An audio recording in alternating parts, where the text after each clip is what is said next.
किसी भी धर्म, जाति या लिंग के व्यक्ति से घृणा करना मूर्खता है, परले दर्जे की मूर्खता है। क्योंकि कोई भी व्यक्ति वो किस देश में पैदा होगा, किस जेंडर में वो पैदा होगा, कहाँ पर उसका रीजन होगा, कुछ भी डिसाइड नहीं कर सकता। और ये बात मानना भी मूर्खता ही है कि सभी धर्म या तो एक जैसे अच्छे हैं या एक जैसे बुरे हों, उनमें बराबर बुराइयां हैं या उनमें बराबर अच्छे हैं। ये सच नहीं है। और किसी भी देश की संस्कृति, सभ्यता, वहाँ पर माने जाने वाले मेजॉरिटी रिलीजन से इम्पैक्ट होती है। तो साफ तौर पर जो चीज़ें दिख रही हैं उनको कैसे इनकार किया जा सकता है। दुनिया में सबसे खुश देश जो है फिनलैंड है। फिनलैंड में 65% आबादी जो है प्रोटेस्टेंट क्रिश्चियनिटी को मानती है। देखिए, क्रिश्चियनिटी, विशेषकर प्रोटेस्टेंट क्रिश्चियनिटी, इसने दुनिया को बहुत कुछ दिया है। जो मॉडर्न समाज है, जो मॉडर्न वर्ल्ड है, उसकी सारी science, technology, engineering, medical science, ये सब कुछ जो है वेस्टर्न कंट्रीज़ ने दी है और क्रिश्चियन कंट्रीज़ ने दी है। उसके अलावा जो है जितनी ज़्यादा आइडियोलॉजिकल चीज़ें हैं, जितनी आइडियाज़ हैं, अच्छे आइडियाज़, जैसे कि फेमिनिज़म है या ह्यूमैनिज़म है, रैशनैलिटी है, साइंटिफिक टेम्परामेंट है, ये सारे आइडियाज़ भी वेस्टर्न कंट्रीज़ से ही आए हैं, क्रिश्चियन कंट्रीज़ से ही आए हैं। नॉर्डिक कंट्रीज़ जिन्हें कहते हैं, स्कैंडिनेवियन कंट्रीज़ जिन्हें कहते हैं, वो दुनिया के सबसे खुश देशों में माने जाते हैं, यूरोप में जो कंट्रीज़ हैं। और ये बात भी सच है कि आइसलैंड एक ऐसा देश है जो दुनिया का सबसे ज़्यादा जेंडर न्यूट्रल देश है। वो भी एक क्रिश्चियन कंट्री है, वो भी एक वेस्टर्न कंट्री है, वो भी एक यूरोपियन कंट्री है, वो भी एक स्कैंडिनेवियन नेशन या नॉर्डिक नेशन जिसे कहा जाता है, वो है। तो ये प्रत्यक्ष को प्रमाण की आवश्यकता ही नहीं है कि सबसे बेहतर ज़िंदगी कौन लोग जी रहे हैं पूरी दुनिया में, सबसे ज़्यादा खुश कौन है, सबसे ज़्यादा आराम से कौन जी रहा है, जो वर्क लाइफ बैलेंस है किसका ज़्यादा यहाँ पर अच्छा है, मर्द और औरत के बीच में कहाँ पर जो है भेदभाव कम है। जब पैट्रियार्की या मिसोजिनी ज़्यादा होती है तो उससे होता क्या है कि पुरुष समाज हमेशा इस चक्कर में रहता है, इस परेशानी में रहता है कि कैसे स्त्रियों का दमन किया जाए और उन्हें ट्रेडिशनल यानी पारंपरिक तरीके से ही जिया जाए, ऐसे रखा जाए। वो आपने देखा होगा कि पारंपरिक समाज जितने भी हैं, प्रजातांत्रिक समाज जितने भी हैं, वो परंपरागत समाज का जो है बहुत पक्ष रखते हैं और बहुत ज़्यादा विरोध करते हैं महिलाओं के एम्पावरमेंट का या उनका अलग कोई पुरुषों से अस्तित्व हो जाए, इस बात का वो बहुत ज़्यादा विरोध करते हैं। और इंडिविजुअलिज्म, व्यक्तिवाद इन देशों में बिल्कुल नहीं होता। तो आप खुद समझ सकते हैं कि जब मैं ये कहती हूँ कि प्रोटेस्टेंट क्रिश्चियनिटी बेटर है, मैं ये चीज़ें देखकर ही कहती हूँ कि कौन सी कंट्रीज़ में जेंडर गैप जो है कम है, कौन सी कंट्रीज़ जेंडर न्यूट्रल हैं, कौन सी कंट्रीज़ खुश ज़्यादा हैं। फिनलैंड है, डेनमार्क है, आइसलैंड है, ये जो कंट्रीज़ हैं ये लगातार हर इंडेक्स पे, हैप्पीनेस इंडेक्स हो या जेंडर न्यूट्रलिटी हो, हर चीज़ में ये कंट्रीज़ जो हैं टॉप करती हैं। वहाँ पर वर्क लाइफ बैलेंस भी बेहतर है। ऐसा नहीं है कि यहाँ पर जैसे बाकी देशों में हो रहा है काम करते रहो और जीवन का आनंद ही ना लो। वहाँ पर न्यूक्लियर फैमिलीज़ का चलन ज़्यादा है। वहाँ पे इंडिविजुअलिज्म है, इंसान खुद डिसाइड कर सकता है कि उसे कैसे जीवन जीना है, कैसे परिवार में रहना है। मैरिज ऑप्शनल है, कंपल्शन नहीं है, कोई किसी के पीछे नहीं पड़ा हुआ है कि आपको शादी करनी ही करनी है। जो ऐसा नहीं है कि ये डिसाइड कर लिया गया है कि लड़के के माँ बाप बूढ़े होते हैं तो उसको ज़रूरत है बहू की, लेकिन लड़की के माँ बाप को कोई ज़रूरत नहीं है। इसी चक्कर में जो है फीमेल फर्टिसाइड होते हैं, इन्फेंटिसाइड होते हैं, क्योंकि हर ये कंसेप्ट जो है कि लड़के के माँ बाप को एक सर्वेंट मिल जाएगा, बुढ़ापे का एक चीज़ मिल जाएगी, बहू के रूप में एक नर्स मिल जाएगी, ये कंसेप्ट फॉरेन कंट्रीज़ में, वेस्टर्न कंट्रीज़ में नहीं है। दोनों ही, लड़का हो या लड़की, दोनों ही अपना घर छोड़ते हैं जवान होने पर, दोनों ही अपने पैरों पर खड़े होते हैं खुद 18 साल की उम्र के बाद, और दोनों ही जो हैं ये डिसाइड करते हैं अपने आप से कि वो किससे शादी करेंगे, किसके साथ जीवन बिताना पसंद करेंगे, कैसा जीवन बिताना पसंद करेंगे, और क्या वो अपने जीवन में कोई साथी चाहते भी हैं या नहीं, ये भी वो खुद डिसाइड करते हैं। जब इनके पेरेंट्स को ज़रूरत होती है ऐसे लोगों की, चाहे वो सिंगल हों चाहे मैरिड हों, तो दोनों तरफ के पेरेंट्स को वो लोग तब उनके पास जाकर उनके आसपास रहकर जितना हो सके सहयोग देते हैं। पर ऐसा नहीं है कि वो अपने माँ बाप के ही साथ रहना शुरू कर दें और लड़की को ही लड़के के माँ बाप के साथ रहना पड़े और वो अकेली पड़ जाए और सब लोग उस पर मिलकर जो है एक तरह से उसे ऑप्रेस करें। ये सब सिस्टम नहीं है, वो पूरे घर की गुलाम नहीं बनती है जैसे वो बाकी कंट्रीज़ में बन रही है। हालत देखिए, ज़रा नज़र घुमा कर देखिए मुस्लिम कंट्रीज़ में औरतों की क्या हालत है, फिर नज़र घुमा के देखिए ये जो मेजॉरिटी हिंदू कंट्री है ये इंडिया, इसमें क्या हालत है औरतों की और क्या हालत है वेस्टर्न कंट्रीज़ में।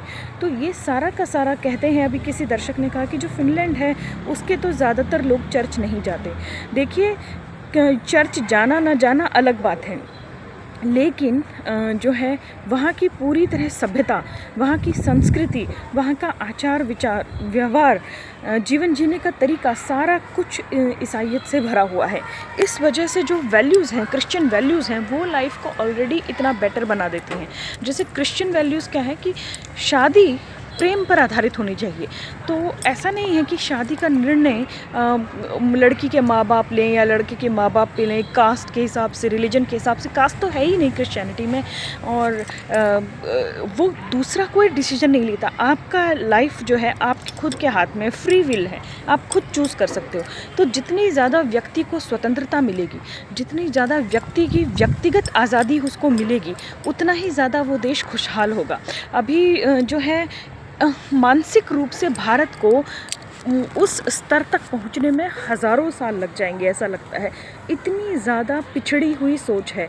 किसी इंसान का पूरा भविष्य उसके माँ बाप तय कर रहे हैं, उसका पूरा जीवन उसके माँ बाप डिसाइड कर रहे हैं। ये बहुत ही ज़्यादा गलत है, और महिलाओं के लिए तो ये बहुत ही गलत है कि उन्हें ऑप्शन ही नहीं दिया जा रहा दुनिया में कुछ और जानने का, कुछ और करने का।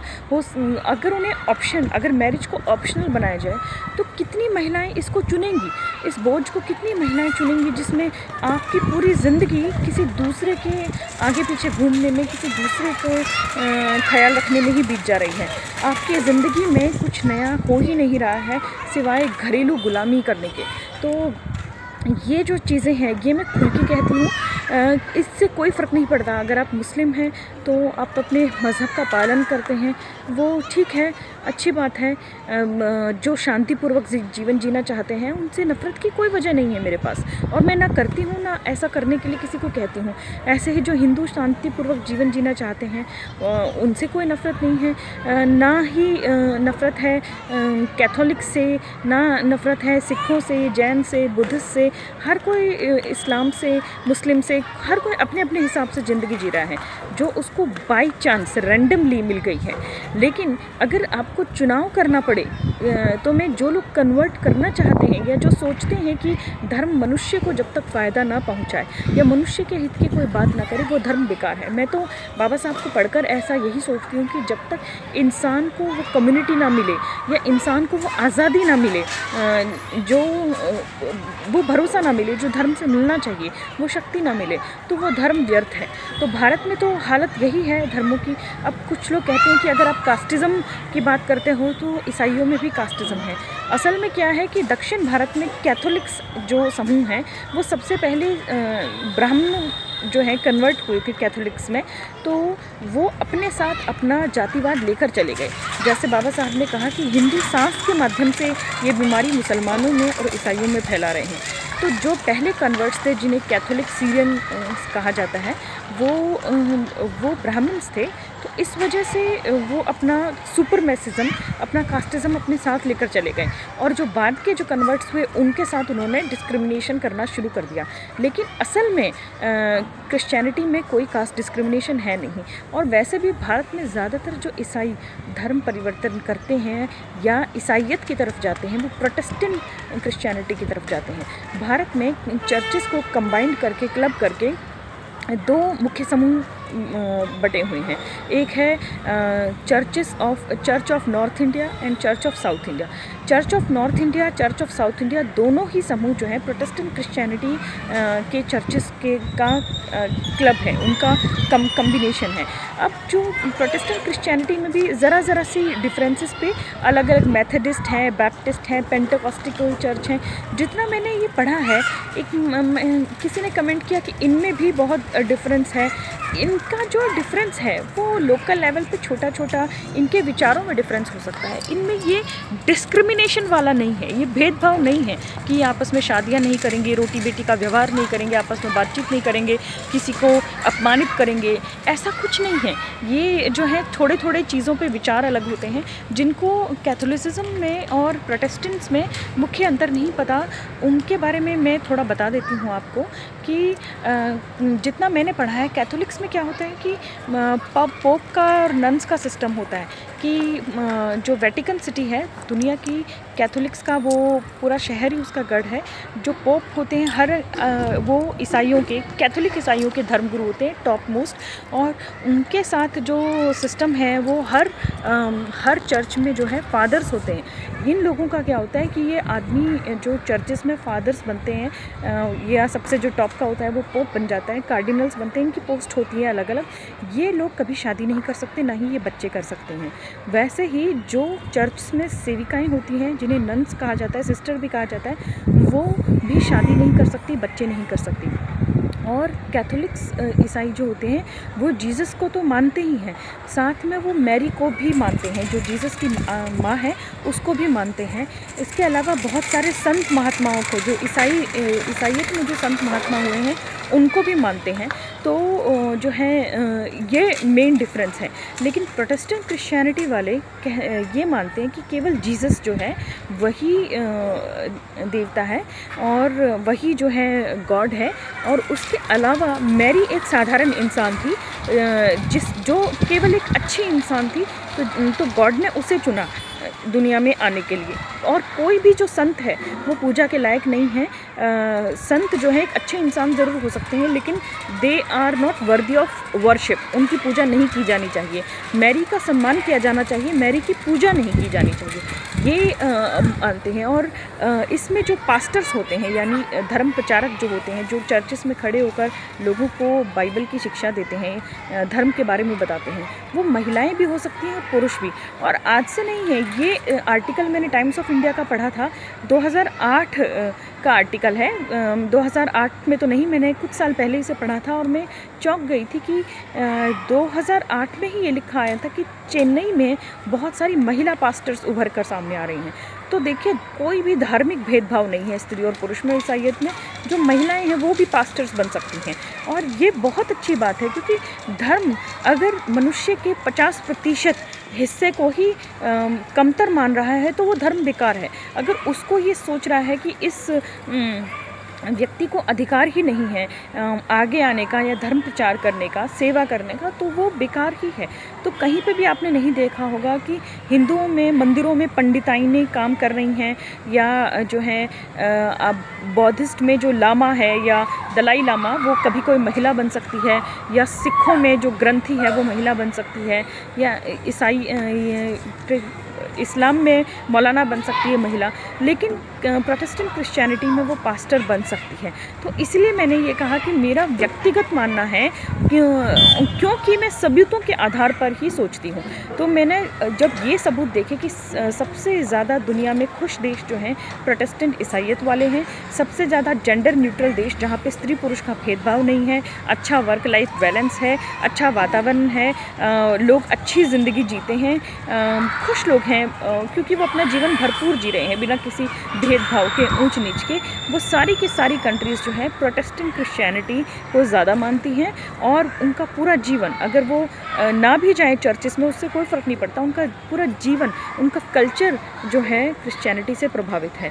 तो यही मैं कहना चाहती थी कि अगर किसी को बदलना है, अगर किसी को अपने ही अंदर रहना है तो वो बात, और अगर किसी को बदलना है तो सबसे अच्छा ऑप्शन जो है प्रोटेस्टेंट क्रिश्चियनिटी है।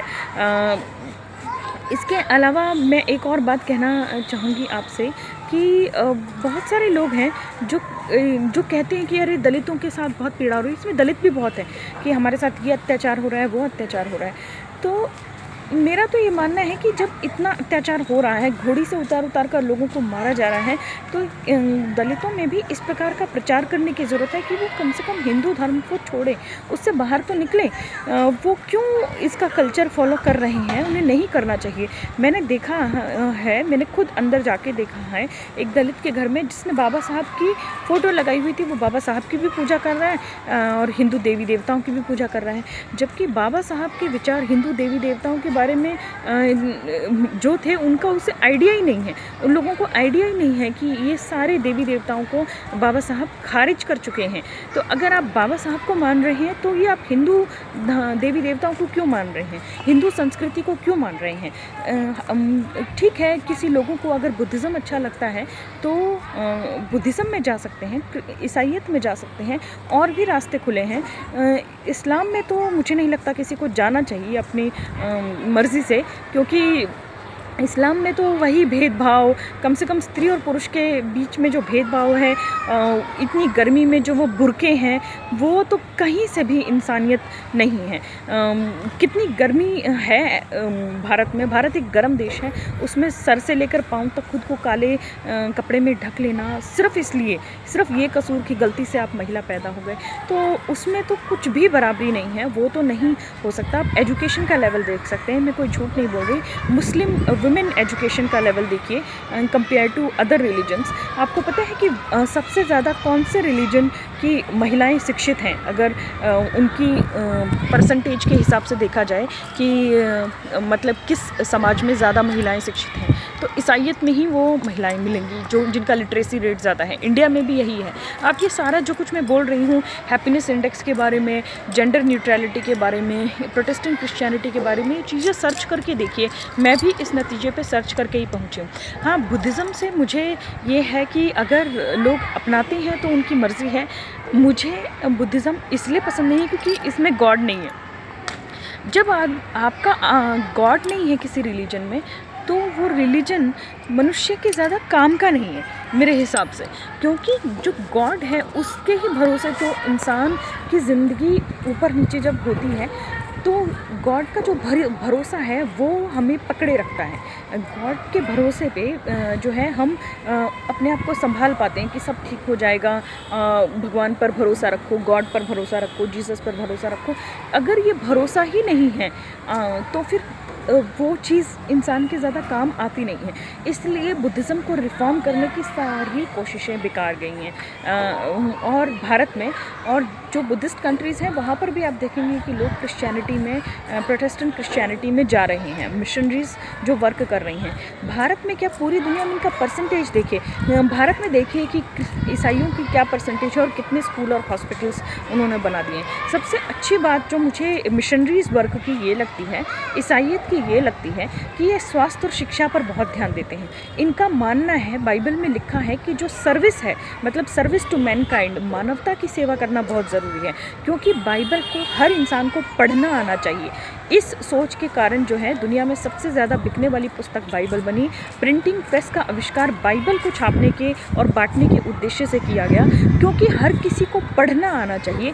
इसलिए जो है लिटरेसी पूरी दुनिया में जहाँ जहाँ ईसाई गए हैं वहाँ एजुकेशन का लेवल बहुत ऊंचा हुआ है। वहाँ जो है लोगों को पढ़ना सिखाया गया है। तो इसलिए जो है मैंने इस अपने जो दूसरा चैनल है उसमें प्लेलिस्ट भी बनाई है, इस अलग अलग अच्छे वीडियोस को जोड़ के जो दूसरे चैनल्स पर हैं, कि किस तरह से जो है प्रोटेस्टेंट क्रिश्चियनिटी ने दुनिया को शेप अप किया है, मॉडर्न वर्ल्ड को शेप अप किया है।